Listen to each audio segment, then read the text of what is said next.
Welcome in. Latest episode of that SEC podcast. I'm your host, Mike Bretton. Go by SEC Mike on the Twitters. And there he is. Everybody's favorite cousin Shane. What's up, buddy? Hey, buddy, what's going on? Oh, man. I can't tell you how happy I am, Shane. I know you are too, but just... You open the timeline, and what are you seeing? You're seeing, amazing passes, one-handed grabs, guys fighting in the trenches.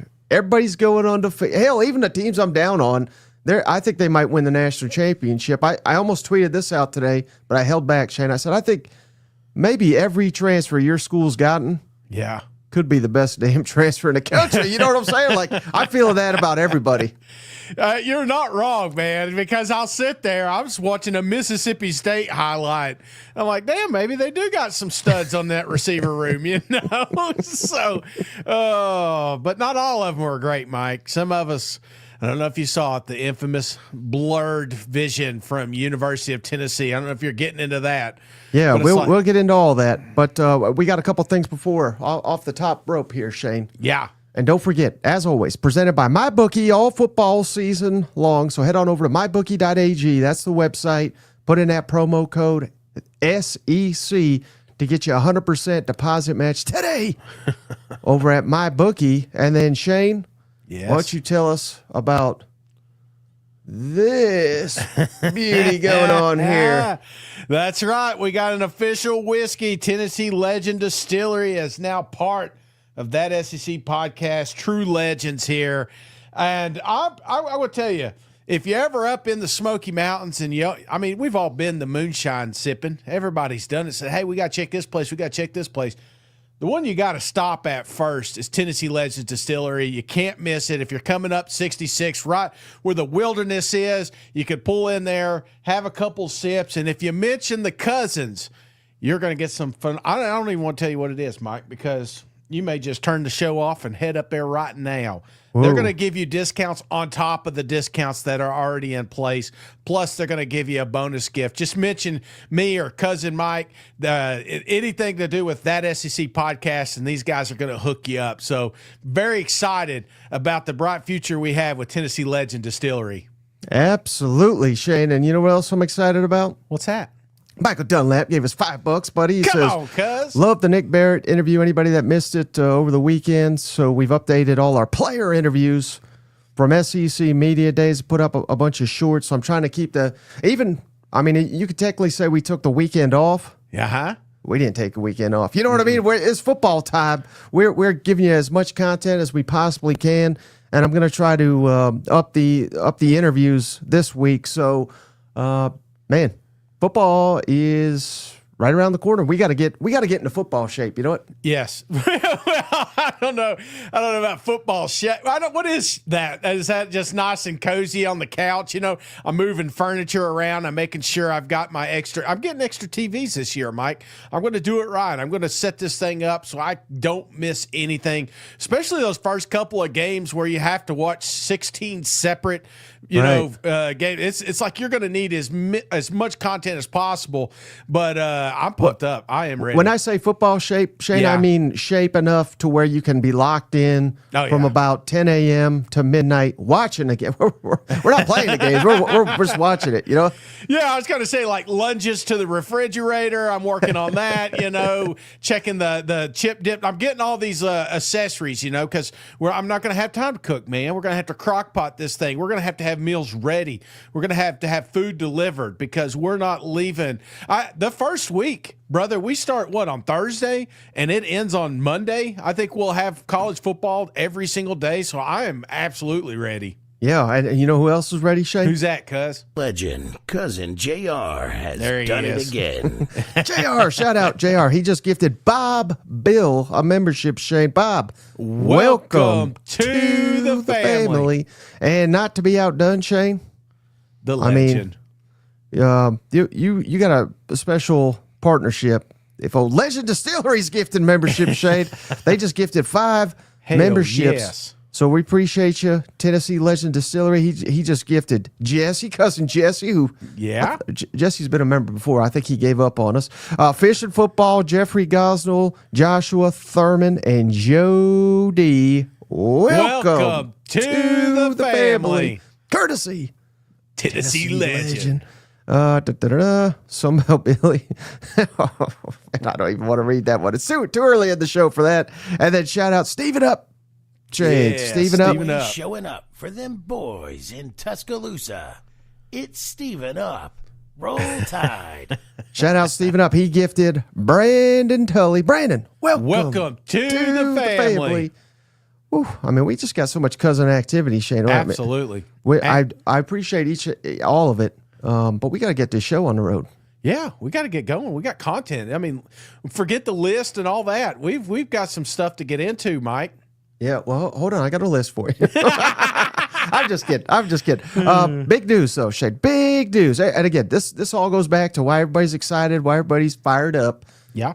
DJ Lagway, Shane. I don't know if you've seen the video going crazy around the world, but our buddy Zach Goodall, go check out his interview, SEC Media Days. He was kind of the one that shared this. DJ on the practice field, Shane, firing that pigskin, threw a damn bomb to, I think it was Trey Wilson. Yep. Yeah, there was no defense. I don't care about the defense, Shane. What I care about is DJ Lagway looking like $1 million.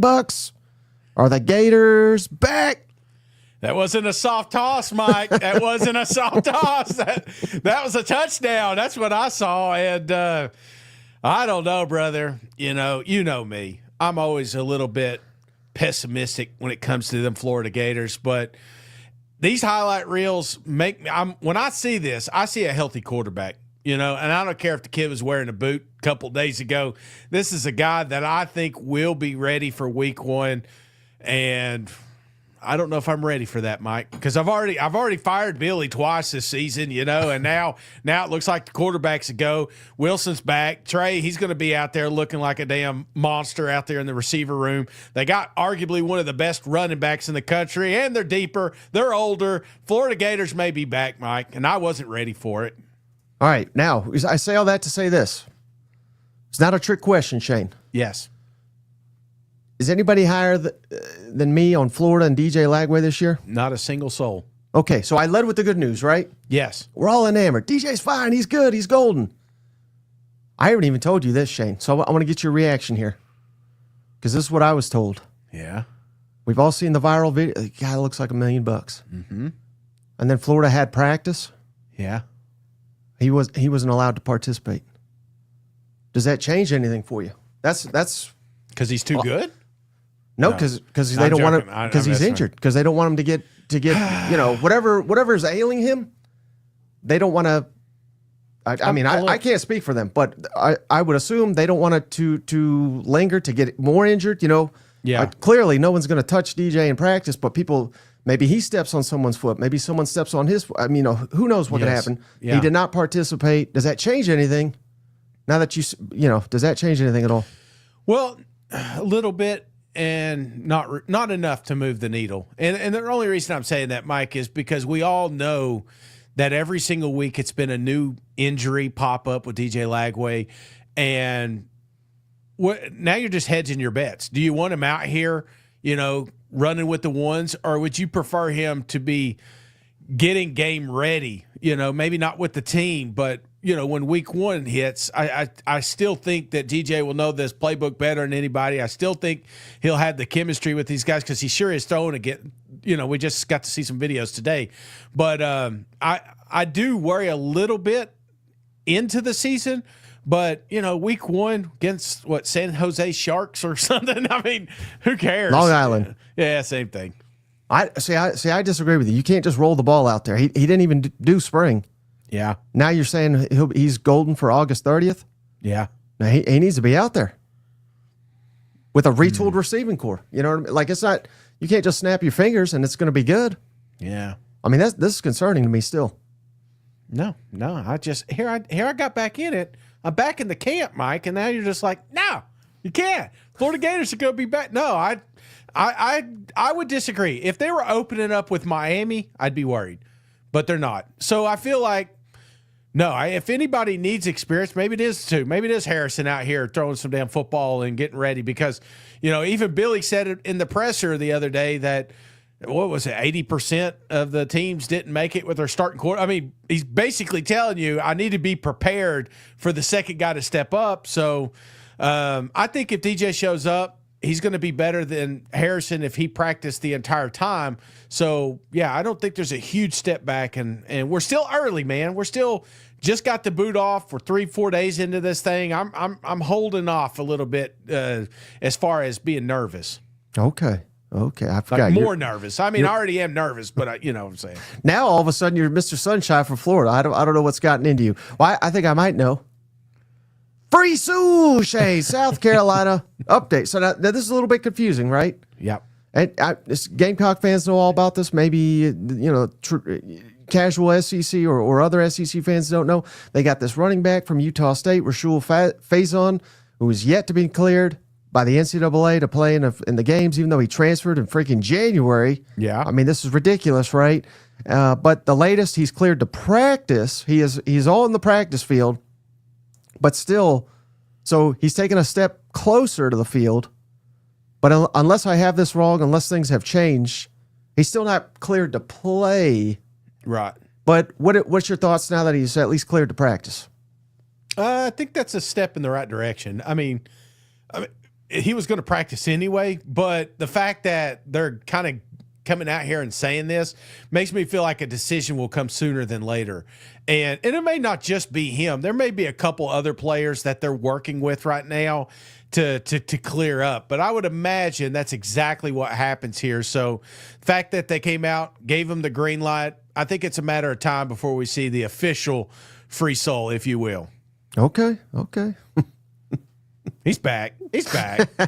He's back. And I'll tell you what, I'm glad he is. I said it on the SEC Hangover the other day. This is a kid that once I heard this story, it makes you appreciate where he's came from and what he's gone through to get to this point right here. And this feels like the final hurdle, and it clears up. I think it's good for him and his family. I definitely think it's great for South Carolina family. I want to see it. I don't want to see them handicapped coming into the season because, I don't want to say free agent, but, a transfer portal kid that they had high expectations didn't get to hit the football field. All right, let me ask you about this. I know you've been dying to talk about this, Shane. That Tennessee Vols. Anybody that missed it, we got quite the Zapruder film going on with the Tennessee media and the actual videos that Tennessee's showing of fall camp. Anybody that missed it, there was a nice little interception by transfer Colton Hood, who projects potentially to be a starter for Tennessee. Yeah. With Gerard McCoy still kind of banged up or working his way back from his ACL injury. So Colton Hood, he made the interception, right? That's kind of the key to it. But people are not talking about that, Shane. What they're talking about is, who threw the ball? Which one of these quarterbacks in this heated competition threw the interception? Well, let's rewind the tape, shall we? And if you look closely, there's a blob in the video. So shout out Tennessee the football media team, whoever it is. Shane, they blurred out, apparently. I mean, people are reading between the lines here. So, yeah. I saw Austin Price said, no, that's a tight end over here. So yeah. we can't even agree on who's getting blurred out, but someone's got blurred out, and most people think, the media does not want it to be known which quarterback threw a pass that got intercepted. What's your read on all this?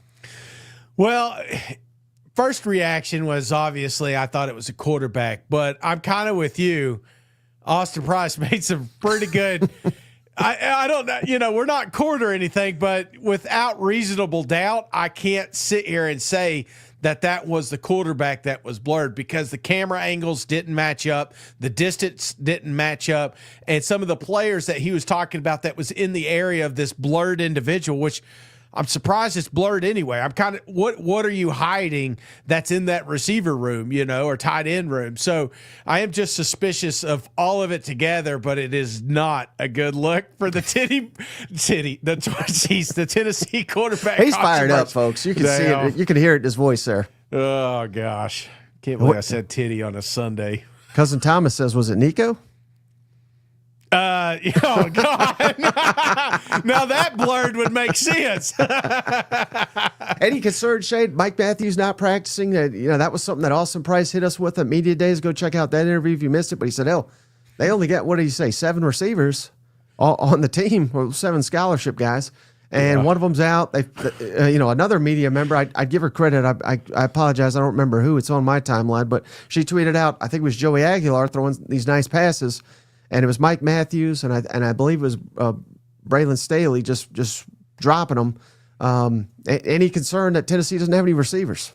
A lot. Absolutely, man. I think I saw let me give him a shout out here. While you're doing that, I think they said something like there was only 1 receiver that has action and 4 that has none, and that's the wide receiver room. I mean, it was kind of bad. And one of the things that I'm worried about is not only are we deep into this quarterback competition, but it's eerily similar to what we saw with Oklahoma last year. You know what I'm saying?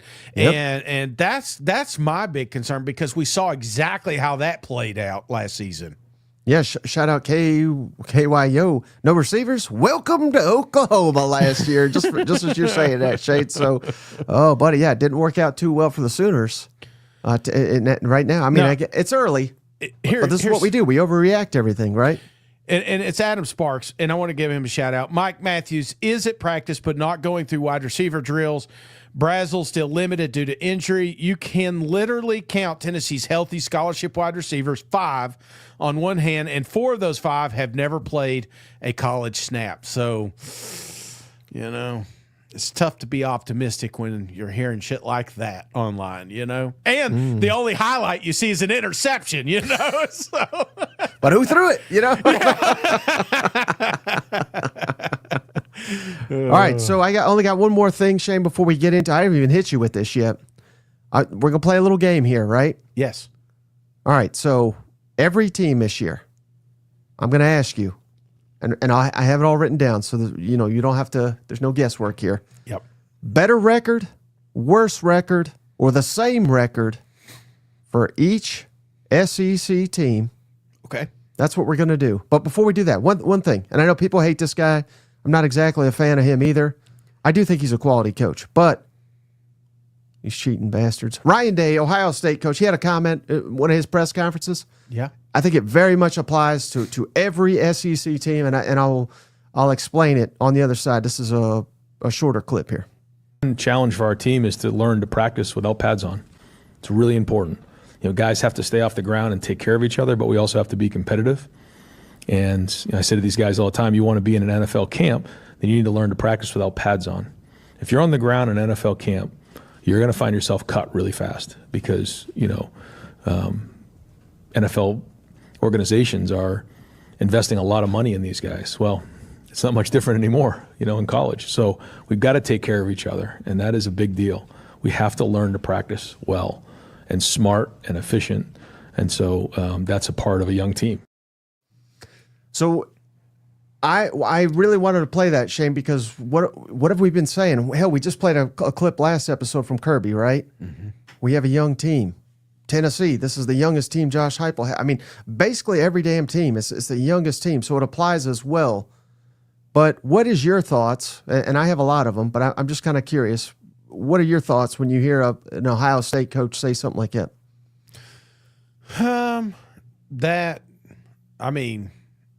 They're afraid to tackle, they're afraid to make contact and some of these teams that we see struggle like last year early in the season. That's one of the things the coaches talk about was lack of physical contact in practice. So the kids weren't ready. Yeah, absolutely. And I was hoping you'd go a step further and call it, soft football. And that wasn't when I played. We didn't go that way. I was a kid. But point being, Shane. Yeah. Everybody's chasing a championship, right? Yes. An SEC championship, a national championship. I firmly believe, Shane, there's 2 things you got to have. And if you don't have it, you don't have a prayer at either. And they're kind of obvious. It's talent and depth. Yeah. And the more you wear down your guys, like he's saying, now this is a different era. This is a different time. Players are getting paid, but also expanded playoff. Mm-hmm. How, again, this doesn't really apply necessarily, but how different is Georgia in last playoffs if they had Carson Beck? Yeah. Now, I realize he didn't get hurt in a practice or anything like that, but that's just one example. If you take away a key player from Alabama, from Texas, from Georgia 5 years ago, Texas was not very good 5 years ago, so that's a bad example. But Alabama, Georgia, LSU, what have you, you take away a key player, there's a drop-off, but in today's Georgia, Texas, Bama, there's potentially a huge drop-off. Yeah. So how you practice these guys, yes, I mean, physicality and defense probably suffers, but I think having the larger picture in mind, I think it makes all the sense in the world, and I think the coaches that adapt better to this are going to have more success. What's your thoughts on that? Yeah, I think it's a slippery slope. Part of the reasons why I wasn't panicking on DJ is because I heard these comments earlier, and I feel like there's a lot of coaches that are going this route, kind of mimicking the NFL, because you're right. It's like the NFL. You've got a franchise quarterback that gets banged up, or a defensive end because you were too physical in practice, then it hampers your season, So I get where they're coming from, but I do think that it's a fine line, because those that don't makes me like, if Ohio State's playing this way, just let's call it like it is, just tag football, just running around here with their spacers on or whatever, and then you got Texas maybe in the fires, in the throes of things, playing physical football. It's like week one when those two teams meet. Yeah, Ohio State may have healthier players, but who's ready to play damn football? So I feel like there's going to be a give and take to this approach, but this is the approach we have. This is the approach that you see agents are going to get involved now, allowing so many physical practices and it isn't, you joked, but it's not like it was in the 90s and 80s. You know what I'm saying? We had 2 days and it didn't matter. Like, they would weigh you just to see how much weight you lost in water to replenish. That was the only thing that we tested back then, but right. Now it's a totally different world. So I get where Coach Day's coming from, but I do think it's a give-take relationship, because the more that you give to trying to stay safe, I think it's going to hurt you in the season. Yeah, I know. So that's just something I think every team's got to debate, and every team's got to decide. But that's could decide who wins the SEC and national championship. I really do think. Mm-hmm. All right, Shane. So let's play this game here. We're going to hit on all the teams here. We love doing this, right? I'd love to hear what Kirby would have said hearing that. Like, just this soft ass team. Better record, worse record, or the same record? Okay. And I want to shout out cousin Michael Dunlap. He was the first one to give us money. I believe he's a Gamecock fan, because he's shouting out this Nick Barrett interview we did. Yeah, go Cox, he says. So let's do South Carolina. The over-under is 7.5. But remember, that's not what we're going off of here, Shane. So last year, remember, I got this all written down, so I'm not quizzing you or anything. Thank God. South Carolina went 9-4 overall, 5-3 in the SEC. So better, worse, or the same for the South Carolina Gamecocks, who went 9-4 last year? 9-4. Damn, that's good. I would say, oh man, I'm falling in love with South Carolina. Not gonna lie, Mike. So I'm gonna say same. I feel like same is where we're gonna land. And how about this? Should we? Well, I mean, should we count the bowl games? Because should we not? I mean, 9-3 regular season, Yeah, let's do regular season 9-3. I think that's where we land. I think 9-3 is a good spot for South Carolina. Again, so you're saying the same record? I'm saying the same. Yep. Shane, you're putting me on the spot here. Okay. I'm a Q pick. Which ones are? I mean, which is the toughest? I think of the toughest games, Bama at home. Yeah. Again, I'm very high on Alabama. I think A&M at A&M. I think that's tough after you whoop their ass. I think they're going to be out for blood. Mm-hmm. Clemson. That's not a hard game. Come on. Come on, Clemson. Get the hell out of here, you chubs. Oklahoma, perhaps. At LSU, if you're right about them. not that difficult if I'm right about them. At Mizzou, apparently God's gift here. So, man. Yeah. I think I'm going to go same too. I'm going to go, I would say 9-3 too. Yeah. I just, again, it's more for me, the defense, not dropping off. Lenore Sellers coming back completely healthy. How important is early in the season? Because again, Shane Beamer, fantastic coach. First coach that deserves an extension, according to Shane. Remember that? But one thing you could say about, and maybe this is just, it's not like he's been the coach for 20 years or whatever, but his teams generally start slow. Yes. I don't know why.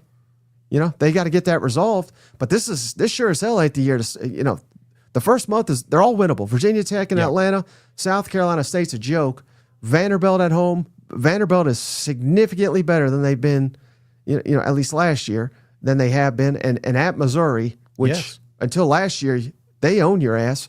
So if you start slow, worst case, you're probably going 2-2 that, in a worst case situation. And then I don't think there's any way you're getting a 9. That's a great point, Mike. I don't think this is a team that can afford to start slow. Virginia Tech, Vanderbilt, Mizzou, these are very losable games.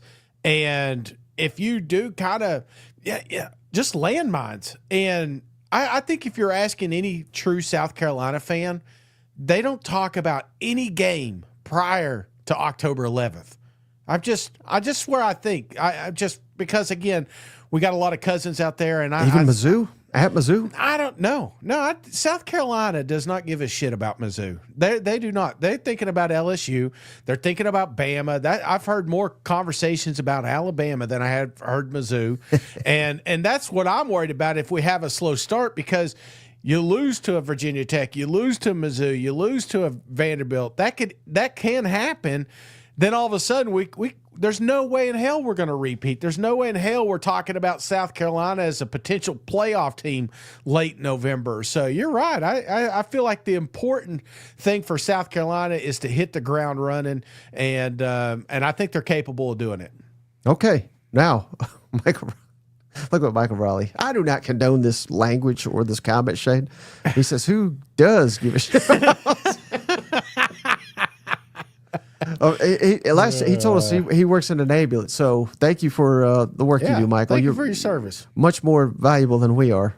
Yeah, so, if you see somebody like stroking out on here, like chime in, give a donation. I'll pay you back if it saves my life. All right, hey, for JR, let's do Georgia next, Shay. JR, the always reliable here. So what did Georgia do last year? 10-2. Again, we're just doing regular season. Yeah, I think that's a better way to do it. Better record, worse record, or the same record for them Georgia Bulldogs, Shane. 10-2 last year. Where are you leaning with the Bulldogs? Better, worse, or the same? I'm thinking better. And I know the schedule's daunting. I know it's not an easy road for them Georgia Bulldogs, and they too have question marks. But, Mike, I am in the Georgia Bulldog camp, and I feel like this is a team that everyone should have penciled as the best team in the conference. It doesn't mean they're going to end that way. I just feel like top to bottom, this roster is absolutely stacked and led by, I think, the best coach in the SEC right now. So, yeah, give me better. Mm-hmm.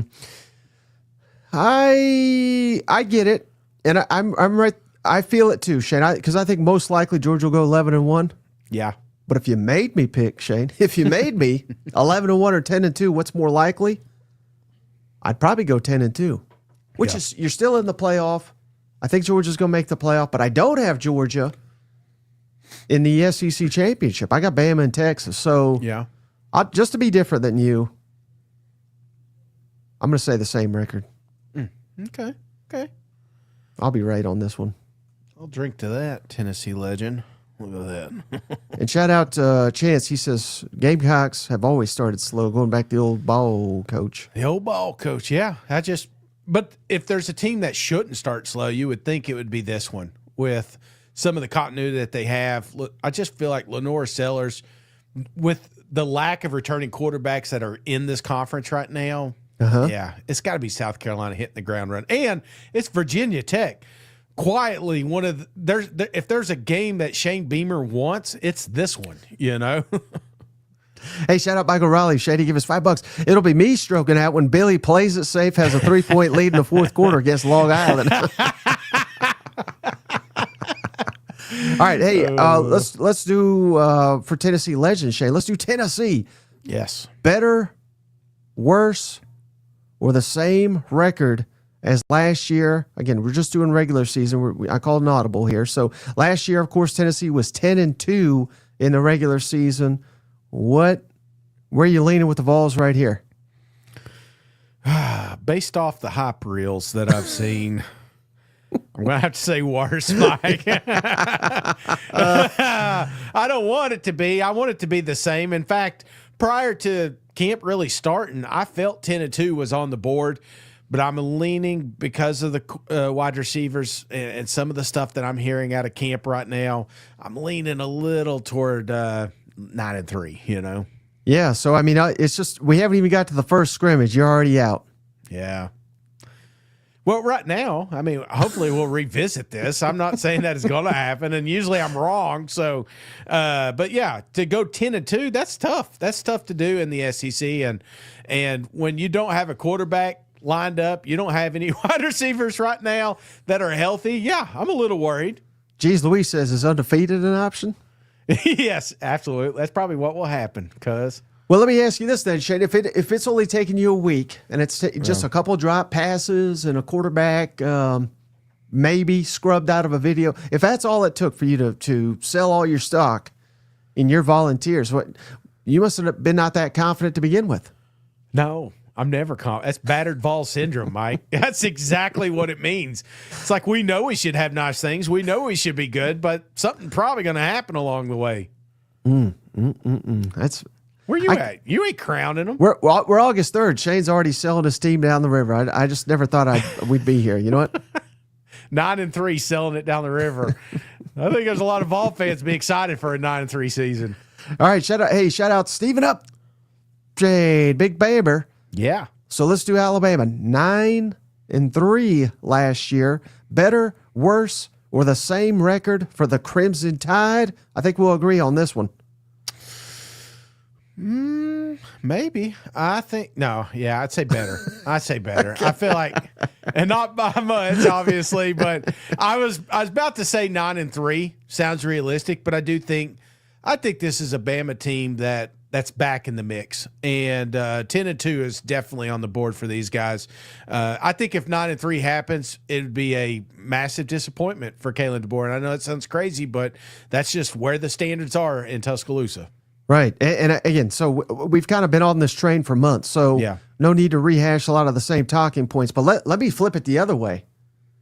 What has to happen for Bama to not have a better record? Like what happened if Bama's 9-3 again, or God forbid worse, 8-4 or something like that? What has happened, do you think? Quarterback. Ty wasn't the guy. And I'd like to say that's the easy answer, but I really do think this defense will be legit, and I think they'll keep them in every single football game. So it comes from the offensive side, and you know, it's not necessarily Kalen's guy, but it's the one we may be rolling with here. And if we have quarterback competition in the season, which could happen if Ty drops a couple games early, and I mean, look at your Florida State, Georgia, Vanderbilt. You lost to them last year. Mizzou, Tennessee. There are very losable games, and I feel like if we're in October and we've got a couple losses, we may have a quarterback competition. I'm glad you said that, Shane, because I'm going to go completely different from you. Please. I think it's the defense. Really? Well, again, we both think the defense will be good, right? They're bringing back a ton. I believe it's fourth in the SEC in returning production. Yeah. They got a ton of talent on the defensive side, that's why we're optimistic. It's year 2, right? Yeah. But last time, maybe not the very last time, but in the last month, Shane, I saw Oklahoma, who couldn't do anything offensively, go up and down the field on these guys. We saw Tennessee, which I know they made the playoff. Yeah. But Tennessee's offense was sputtering, if you remember. I mean, Tennessee probably should have scored 40-something points against Alabama. You know what I mean? It was just wide open, or open touchdowns missed. Vanderbilt went up and down the field. They couldn't stop Vanderbilt. Yeah. Which again, I'm kind of playing devil's advocate here, but just because you're bringing all these guys back, they weren't that good last year, and they were all brought there for one thing, Shane. They were brought there to play for Nick Saban and his defense. Yeah. And then we bring in Kane Womack, who's got a good reputation, but he's asking them to do something completely different. Maybe these great players don't fit that scheme, and maybe they continue to struggle with it. If the defense is overrated, if the defense is not as good as we're making them out to be, yeah, that's how Alabama, I think, goes under. And again, we're not saying they will, but I think that's how it happens. Well, that's your opinion, So here, you're the decaying dynasty guy, so maybe I should listen to you. Maybe I should listen to you. But I don't think it's the defense. Okay. Honestly, I think we've put so much stock and we put so much want in Kalen to be successful in this offense that ultimately I think that's going to be why we're disappointed if this doesn't work out. We went out and got an offensive guy, and if we come back with a defensive crew, then no, we're not buying stock in that. Okay. Well, I am buying stock, Shane, in Mizzou fan number 7. He became a member. Welcome to the family. Mizzou fan. So let's do Mizzou, Shane. Then Fighting Tigers here. Last season, Mizzou 10-3. Mm-hmm. But of course, that's counting the bowl game here. So let's say 9-3, right? Yep. 9-3 regular season. Better, worse, or the same for the Missouri Tigers? What do you say? The same. I think 9-3 is the number. I am on the Mizzou wagon. Obviously, everybody knows that, but I think there's a lot of success. This is a wonderful, wonderful football team. I have nothing but nice things to say. I will say this. The one holdup is my quarterback. Now, Drink has came out here every single time that I've seen him at the podium and says, we still got quarterback competition, but this is the best quarterback room I've ever been a part of. So I do think that what's that say? The tide raises all ships. I feel like that's maybe what happening here. But one of the things he talks about, and what I believe will ultimately be the heart and soul of this football team, is he's impressed by Hardy, and I feel like that gives me I guess the warm and fuzzies that everything's going to be all right because you pair it with this defense. Mizzou's going to be in every single football game. So 9-3, I think that's where we're at. Oh wow! So I let you go on, let you say all those nice things, Shay. Love Drake. Mizzou's awesome.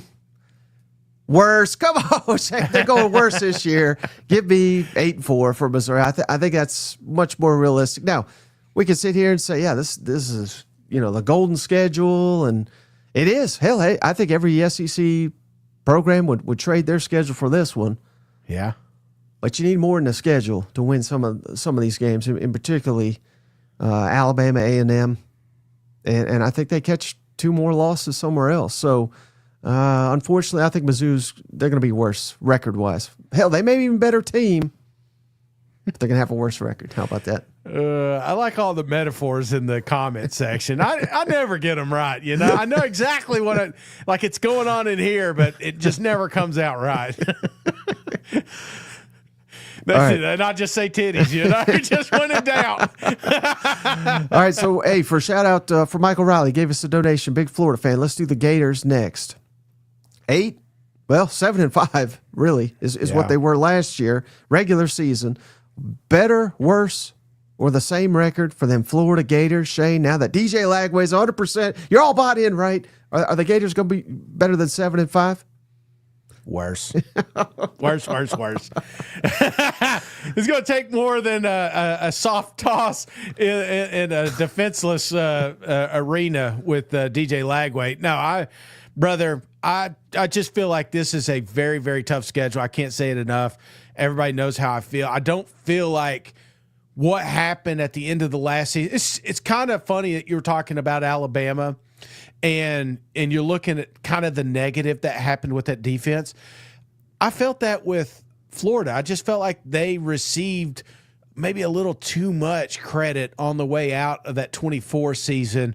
And I believe there's going to be some very, very upset fans, especially come September 3rd. Don't be surprised if September 6th isn't a dogfight either. I'm saying it right now. This is a 6-6 ball club.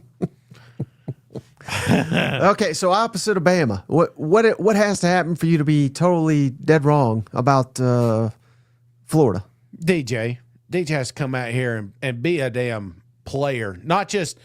I feel like when I say player, I mean like not afraid of contact. This is a guy that I feel needs to be, for him to be successful down there, he needs to be a physical quarterback and not just a pocket passer. So for me, I've got to see a not timid, very efficient quarterback with DJ Lagway. Buddy. Well, that was a lot of words, Shane. Yeah, big words too. Say you're dead wrong, Shane. Come on. Florida's doing better than they were last year, and I think significantly better. I'm still bought in till we know DJ's out for an extended period. He's probably just Superman. Remember last year, Shane got hurt against Georgia.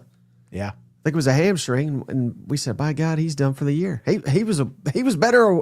He was back a week later whooping Ole Miss ass, LSU ass, and Florida's, well, I don't think he played in Florida State. But, again, he was back, baby. I think he'll be back. Yeah, maybe. Well, you know who is back, Shane? Jacob, welcome Jacob back. Rudy, welcome to the family. Let us know who your team is, Jacob, so we could do them next. I think we're all out of donations here. So what do you want to do next, Shane? Better, worse, or the same record? Let's do Auburn Tigers. Ooh, Shane's buying in big time, Shane. So Auburn last year, let's see, 5-7. It's easy enough. No bowl game there. Better, same, or worse record for Auburn Tigers? Better. A lot better. I'll tell you what, you talk about a highlight reel that looks good. Auburn has been putting them out. I feel like they got one of the best wide receiver rooms in the country. Hugh Freeze is saying the right things finally. And, I think this is the big step forward for Auburn Tigers. Wow. Yeah. Well, when you set the bar so low, yeah, of course, better 6-6. I think is clearly in view here for the Auburn Tigers. How does that change at all, though, Shane? If they lose to Baylor? Yeah. Yes. Yeah. So the season hinges on one damn game in your mind. Well, it's funny. I was on KREF last week, little name drop there, and I will tell you, I told them they lose to Baylor, then I think you remove Oklahoma and A&M from a win. There may be a shot, brother, that the wheels completely fall off and damn Hugh Freeze is fired by the end of October. That could happen, and it starts with that first game. I know it sounds crazy, but they beat Baylor. I can say they beat Oklahoma. They could beat A&M. Probably not beat Georgia, but they could beat Mizzou. They could beat Arkansas. But if they lose that game, and then all of a sudden that negative momentum, and it's that, you know how it is? It's like cancer down there sometimes with Hugh Freeze at the mic. And then all of a sudden we lose to Oklahoma on the road, A&M on the road, 3 losses out of the first 6 games. Jeez. Yeah, I feel like that game is the most important game in Hugh Freeze's career. Wow. So let me ask you this, Shane. Natural follow-up. Does 9 times out of 10, does Auburn have the length and girth to beat Baylor? Yes, they do. They are more lengthy and girthy there on the plains, and there's no reason that Baylor should win that football game. Okay, hey, shout out Jacob. Shane, he is a A&M fan, so he became a member. Let's do them fighting Texas A&M Aggies over here, Shane. Last year, where were we at? 8-4. Yep. Again, just doing regular season. I didn't even have to look that one up. We know they went 8-4. Better save or worse record for Texas A&M this year? Well, I think the safe bet is saying Mike. I know you're a little higher on them Aggies, but I've got to see it. I just got to see it, and so I'm going to stick with 8-4 here. Just seems like the safe bet. Oh, that it is, Shane. That is the safe call.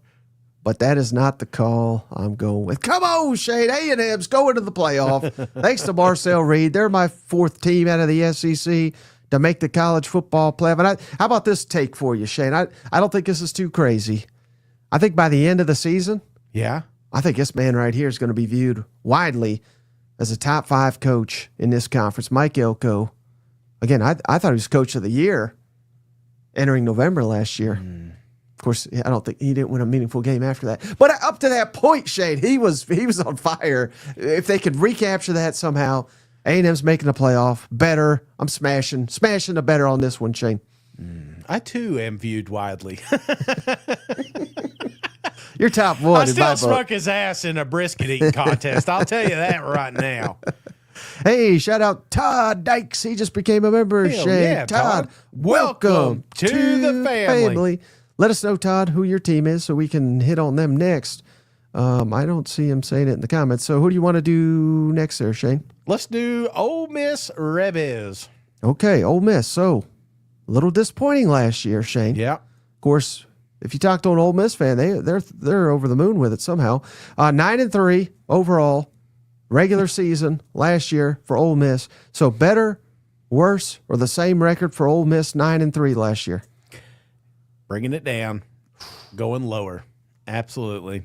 And I hate it. I hate it because they were back. You know what I'm saying? Ole Miss was, I don't even know if you're back. They just finally arrived, and Ole Miss will take a huge step back this year. I feel like Huge step. Yeah, I feel like 7-5 is in their wheelhouse, Mike. Well, that's not that huge. 2 games. Yeah, well, I mean, when you're talking, I mean, look, Kiffin's he's been averaging 10 wins every single season last 4 years. So I think 7 would be a big step back. He hasn't done that since 2020, and that was COVID year. So I can't even count that one. So I would say, damn, I forgot how good he's been at Ole Miss. Maybe I'm an idiot. Is he on the hot seat at 7-5? Yeah, fire his ass. He gets 7. He's out of here. All right, no, I think you nailed it. Well, I don't know if you nailed it with 7-5, but I'll go 8-4. I think that's the most. But again, if you want to sit here and say Mizzou's got a light schedule, I don't think Ole Miss is as light because they got Georgia at Georgia. They got LSU, which is tricky. Florida beat them last year. So there are some land. Oklahoma, I think, will be much improved. But South Carolina, too, is another potentially good game. But the path is there for Ole Miss to get to the playoff if they can just navigate, go 10-2, you're in the playoff. Yeah, yeah. Yeah, it's just that simple, right, Mike? Just I thought it was that simple last year. Then Kentucky came to town. You know what? Absolutely. Just got to keep it going. I don't know. I may be wrong. I talked to who was it? Peter Burns. Mm-hmm. He kind of got me convinced that this is maybe a quarterback I'm not giving enough respect for, and the longer we go, I know I probably should just look at the success that Lane Kiffin's had down there in Oxford. So 7-5, that was kind of dumb. I would say 8-4 is realistic. So that's kind of where I'm at. 8-4, 9-3, I think would be a successful season. I naturally think they take a step back this season. Okay. Well, I don't see any other donations. So let's do LSU, Shane. Them LSU Tigers last year, they went 8-4. Oh yeah. Which is incredible here in the regular season. But LSU, better, same, or worse record? Better, baby. Ooh. And they start out week 1 with a W. I think a big one. I think this is a game that we're up 30 points. No, I'm just kidding. Not that much. But 30 points? Nah, I'm getting a little carried away. I'm getting a little emotional because I hate Clemson. But I know. How much of that Tennessee legend you've been sipping on? Probably more than I should. But, I feel like LSU takes a massive step forward this season. This is a college football playoff team. And to do that, you're going to be closer to 10 than you are 8. So give me over. Yeah. I don't agree at all. I don't know why I said yeah. Give me the same record, Shane. I think LSU disappoints. I wouldn't be surprised at all. People talk about tough schedules. I think this is one of the tough. I don't understand why it's not thrown in the same conversation with at Clemson, at Ole Miss, at Bama, Vanderbilt. Everybody but Shane recognizes what a foundation Clark Lee has down there in Nashville, at Oklahoma. all the road games are losable. I'm not sitting here saying you're going to lose them all. Surely you won't, but they're all losable. And that's before South Carolina, Florida, and A&M at home too. Those are losable home games. So yeah, I don't know. Buddy, buckle up because Brian Kelly's donating to the NL. He might have to keep doing it, brother, to keep his damn job. So I think LSU may be the biggest disappointment in the conference this year. That's why we don't have any LSU donations. They're just saving up for their coach's buyout. All right. How about I'm surprised. Where are all our Sooners at here, Shane? Awfully quiet. Yes. No hot videos out or anything today. What's going on with that? So let's do Oklahoma next, Shane. Last year, 6-6. What a tough record here for the Oklahoma Sooners. But will it get better? Will it get worse? Will it be the same? What's your thoughts? I think it's better.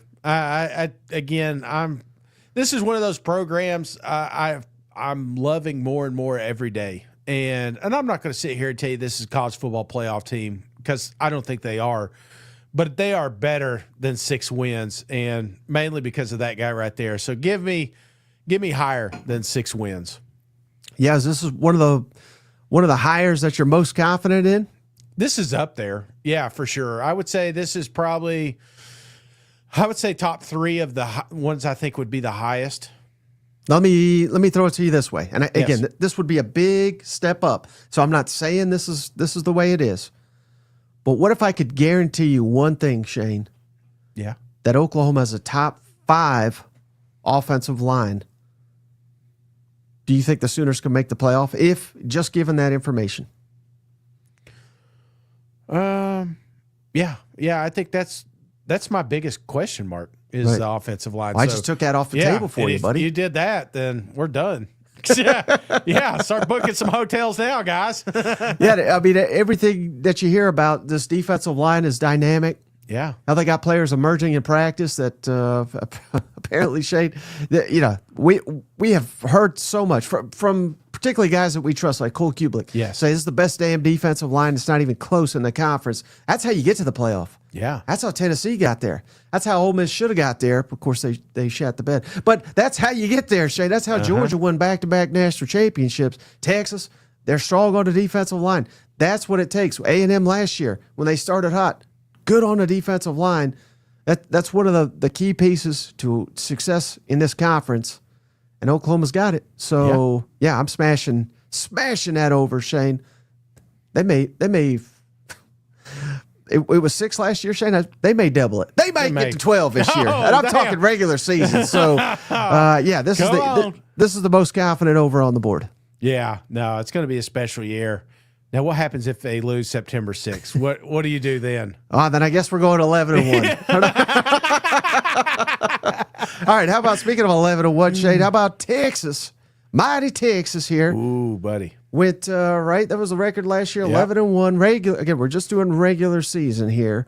Better, worse, or the same record for Texas and Arch Manning. He's already won the Heisman, I think, according to Stephen Lasson. What do you think about for Texas? I think we take a baby step back. Give me 10-2. I do think Texas is obviously in the mix. I do worry about the Ohio State game, especially if they're not practicing up there, I mean. Ohio State's going to be fresh. They're going to be super fresh coming into that one. But obviously Georgia, and then you worry about the game. There's always that game that kind of sneaks up on you. I didn't really get to see it last year, but doesn't mean it doesn't exist on the schedule. Breaking in so many new faces here. So I'm sitting 10-2, but still right in the mix, college football playoffs, SEC championship. Why do you hate Texas? Come on, Shane. I'm going the same. I think that's the most likely for Texas. And you could be right. Yeah. I'm trying to be a little bit different, too, than you. But, yeah, at Ohio State, at Georgia, I think best case obviously best case is you win them both. But realistically, I think best case is you split those. Yeah. And if you split those, again, I'm not guaranteeing you win the others, but I think the only 3 you got to worry, Florida, Oklahoma, and A&M. Mm-hmm.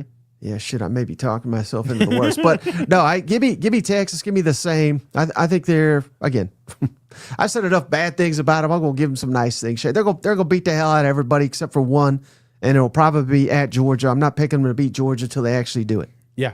Even though I did it multiple times last year. Take Ohio State and Georgia off the schedule. Which one, for us to be completely wrong here, which one are you most worried about with the remaining? I think Florida, Oklahoma, A&M is going to be your mix, but there may be another team I'm not mentioning here. Which one are you most worried about?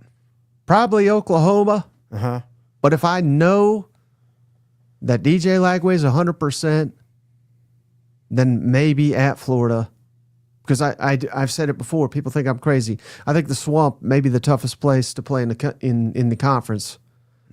So that I give the edge there to the Gators with the home field, but Sooners the advantage overall team. I know that. Okay, does that make sense? Makes sense.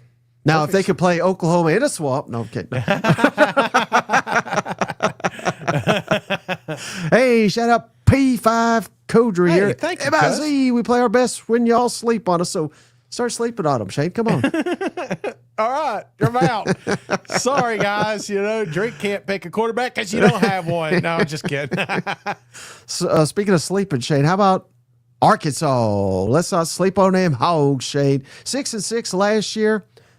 Better, worse, or the same record for the Arkansas Razorbacks? What was it? What was their record again? 6-6. Ugh.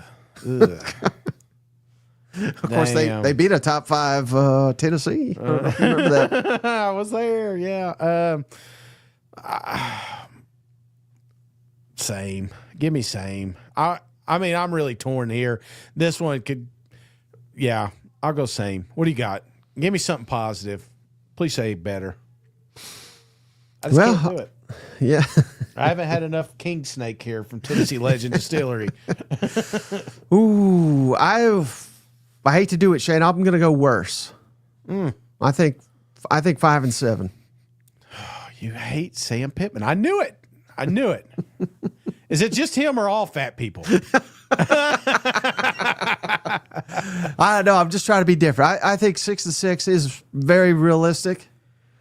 I think if you ask an Arkansas fan, though, yeah, like if you gave them truth serum, you said, would you rather go 6-6 or 5-7? They'd probably say 5-7. Get a new coach. Yes, we get to move on. Get a new coach. I mean, I think that's where they're at. Yeah. Sorry, Razorbacks. We're probably wrong. Yeah, probably wrong. I know who you're wrong about, Shane. Vanderbilt. Come on, less. Shane. 6-6 last year. Commodores, better, worse, or same record? Oh, less. Absolutely less. Why do you hate Diego? It's them short shorts he had on that bus. I never understood it, and I thought it was inappropriate. And so I said, you know what? I'm not rooting for this guy anymore. I do like the stadium. I got to see some videos. Looks pretty cool. I think there's a lot of great things that are happening behind the scenes, but this is not the Vanderbilt team that we should worry about. But I do think it's creating it right now. So, no, I don't hate Pavia. What Pavia is doing is he's bringing this program to relevance. So, but I do think that they take a kind of a step back. They'll be in just about every game this season just because of the style they play. Right. But I feel like they're going to be on the losing end more times than not. You know what I think is one of the dumbest things that I've heard people, and they just all say the same damn thing. These people, you know who I'm talking about. When they say, and I'm looking at you, Shane. Yeah. When they say, well, Vanderbilt, they're just not going to be able to sneak up on people like they did last year. Yeah.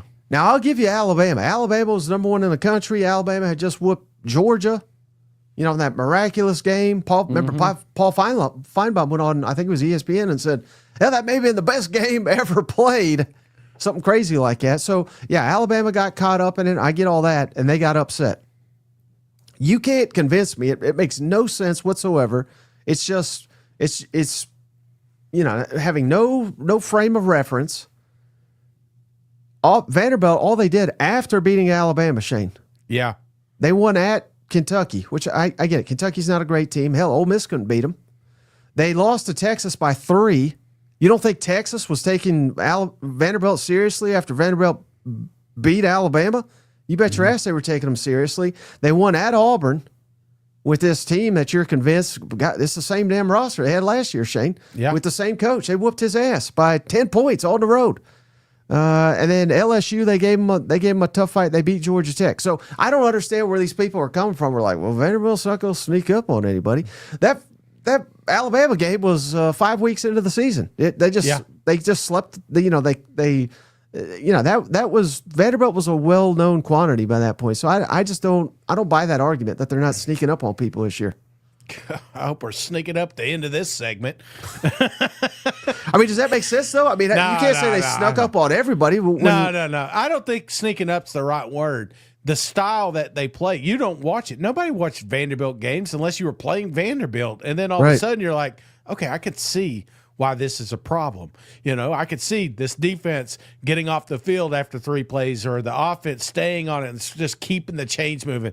It's a very slow, unorthodox offense that you just don't get to see on a regular basis. So I don't think sneak's the right word, but you didn't respect it until you got it, And then when you got it, you're like, oh, shit, we're about to lose it. Because even as a Tennessee fan, we're down 3 scores, and I'm like, I see what they're saying. Damn, Vanderbilt snuck up on us. I think I finally figured it out, Shane. You are spoiled with this Heupel offense going up and down the field. Then you see Vanderbilt, and you're like, get this shit off my team. It all makes sense. Okay, it makes sense. Speaking of not having much hope here, Shane, Kentucky, 4-8 last year. Better, worse, or the same? Where are you at? Worse. Sorry. Can't get much worse, man. I'm going to be sending some of this Tennessee legend up there to them boys in blue, because they're going to need it, son. I feel like, again, Mike, I hate it, but we're in a window in Kentucky. I don't know what we're doing with Coach Stoops. I don't know what we're doing with this program.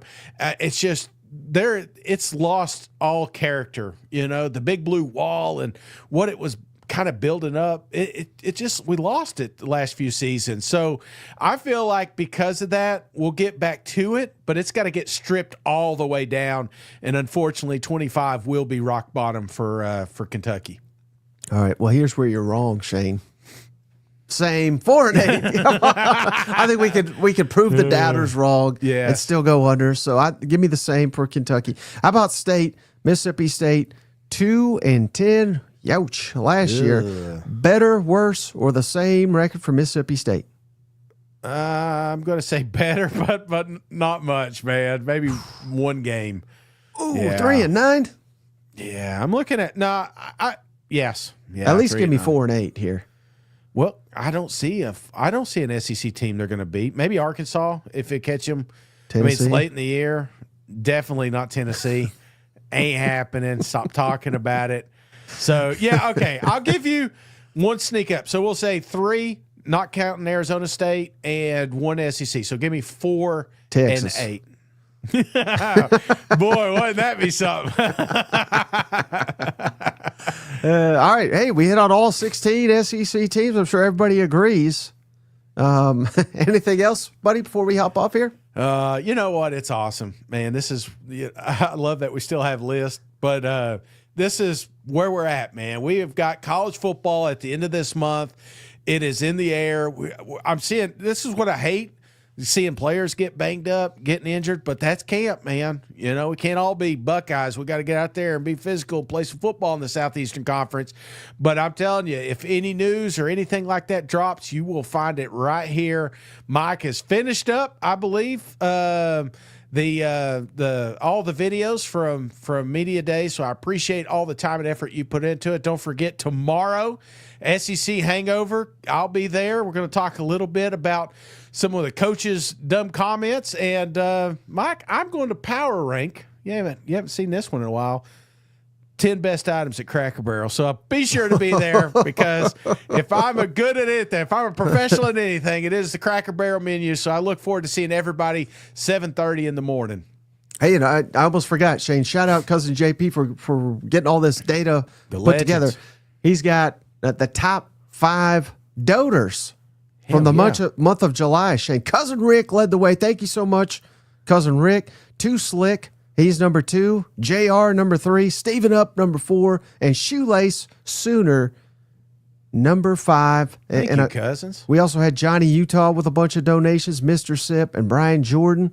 And then just based on teams, Shane, I mean, JP's done all this work. Texas A&M was our most gift. I don't know what is the term there. Most giving fan base. Thank you, Shane, for helping out. Texas A&M 1, Bama 2, Georgia 3, Mizzou 4, and Tennessee number 5. So we thank each and every one of you for all those donations. Really helps us out, particularly during the slow times that we're out of now. You know what?